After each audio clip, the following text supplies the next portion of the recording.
তো বন্ধুরা, শুভ সন্ধ্যা। তোমরা সবাই কেমন আছো? ভালো আছো তো? নিশ্চয়ই ভালো আছো, আমিও খুব ভালো আছি।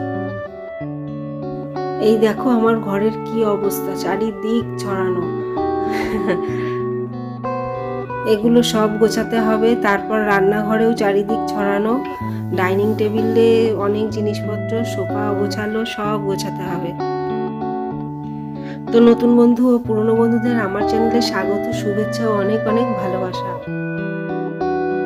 ফার্স্টেই না আলনাটা গুছিয়ে নিচ্ছি। আলনা যদি গোছানো থাকে তাহলে একটু মনে হয় যেন ঘর একটু গোছানো গোছানো আছে, আর আলনা যদি অগোছানো থাকে তাহলে মাথা আরো খারাপ হয়ে যায়। তাই ফার্স্টেই ভাবলাম আগে আলনাটা গুছিয়ে নিই। শোকেসের জামা কাপড়গুলো সব বার করে পরা হয়েছে, ওগুলো ভাঁজ করে সব শোকেসের মধ্যেই গুছিয়ে রাখছি আবার।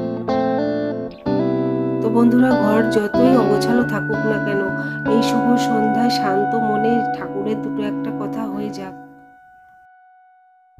তো আলনা খাট তো গোছানো হয়ে গেছে, আর বাকি আছে ড্রেসিং টেবিল।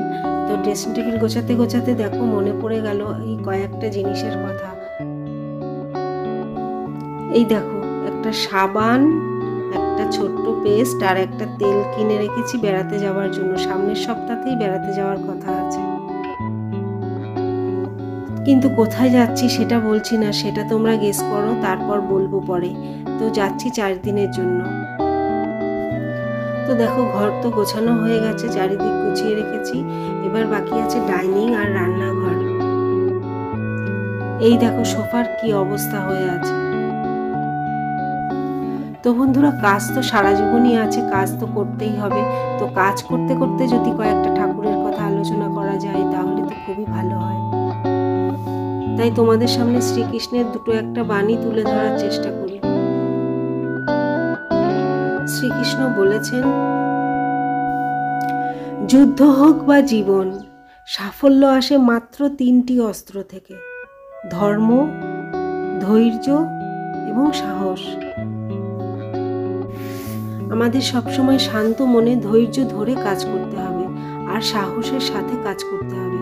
মনে রাখতে হবে যে ঈশ্বর তো আছেই আমাদের সাথে। তোমার জীবনের কলমটি কৃষ্ণের হাতে দাও, এটি তোমার জীবনে সুন্দর গল্প দেবে। আর লোভ, ক্রোধ, হিংসা মানুষের পরম শত্রু, যার উপর নিয়ন্ত্রণ না থাকলে মানুষের মৃত্যু অনিবার্য। আমাদের লোভের উপর কন্ট্রোল রাখতে হবে, হিংসা যাতে না করি সেদিকে খেয়াল রাখতে হবে।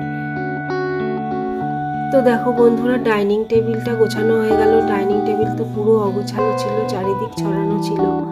এবার চলে এসেছি রান্নাঘরে। রান্নাঘরে না ভাতগুলো নামিয়ে নিয়ে হাঁড়ি পুরো নামিয়ে দিলাম, ভিজিয়ে দিলাম। তো এবার এই সাইডগুলো মুছে নিয়ে তারপর বাসনগুলো ধুয়ে নেব। আজকে না অনেক বাসন হয়েছে, এক বেসিন টাপটুপ বাসন হয়েছে, সেই বাসনগুলো সব ধুতে হবে।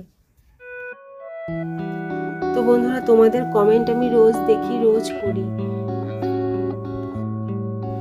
তোমাদের কমেন্ট আমাকে অনেক উৎসাহ দেয়। তোমাদের ভালোবাসাই আমাকে এগিয়ে নিয়ে যাচ্ছে। তো দেখো বাসনগুলো তো ধোয়া হয়ে যাচ্ছে। বাসন ধোয়া হয়ে গেলে তারপর আছে ঘরগুলো ঝাড় দেওয়া। ঘর ঝাড় দিয়ে, ডাইনিং ঝাড় দিয়ে তারপর যদি টাইম পাই মুছবো। ঘর ঝাড় দেওয়াটা তোমাদের সাথে শেয়ার করবো, কিন্তু মোছাটা আর তোমাদের সাথে শেয়ার করবো না, তাহলে ভিডিওটি অনেকটা লম্বা হয়ে যাবে। তো দেখো চলে এসেছি ঘর ঝাড় দিতে। ফার্স্টে আমি আমার ঘরটা ঝাড় দিয়ে নিচ্ছি। তো এখন ঘর ঝাড় না দিলেও হতো, সন্ধ্যের আগেই ঘর ঝাড় দিয়েছি, কিন্তু ঘর না ঝাড় দিলে ভালো লাগছে না, মনে হচ্ছে যেন কাজ ইনকমপ্লিট রয়ে গেল। তো সেই জন্যই ঘরগুলো ঝাড় দিয়ে নিচ্ছি। তো বন্ধুরা, ভিডিওটি যদি ভালো লেগে থাকে তাহলে অবশ্যই লাইক, কমেন্ট, শেয়ার ও সাবস্ক্রাইব করতে ভুলো না, তাহলে আমার ভিডিওটি পৌঁছে যাবে সবার আগে তোমার কাছে। দুটো একটা করে ঠাকুরের কথা আলোচনা করি, এগুলো তোমাদের কেমন লাগে? এই কথাগুলো তোমাদের কেমন লাগে? ভালো লাগে নাকি ভালো লাগে না? তোমরা আমাকে কমেন্টে জানিও। আমার তো বেশ ভালো লাগে তো ঠাকুরের কথা আলোচনা করতে, শুনতে, বলতে।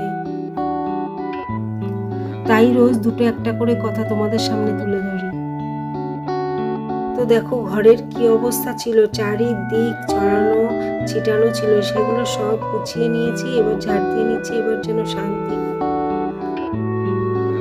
চারিদিক অগোছালো হয়ে থাকলে একদম ভালো লাগে না, মন একদম শান্ত থাকে না, মনও চঞ্চল হয়ে যায়। তো সেই জন্য সবসময় চেষ্টা করি ঘর গুছিয়ে রাখার।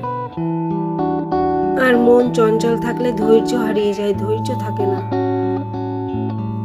তো বন্ধুরা, আজকের ভিডিওটি আর বেশি লং করছি না, এখানেই শেষ করছি। কালকে চলে আসবো আবার নতুন কোনো ভিডিও নিয়ে।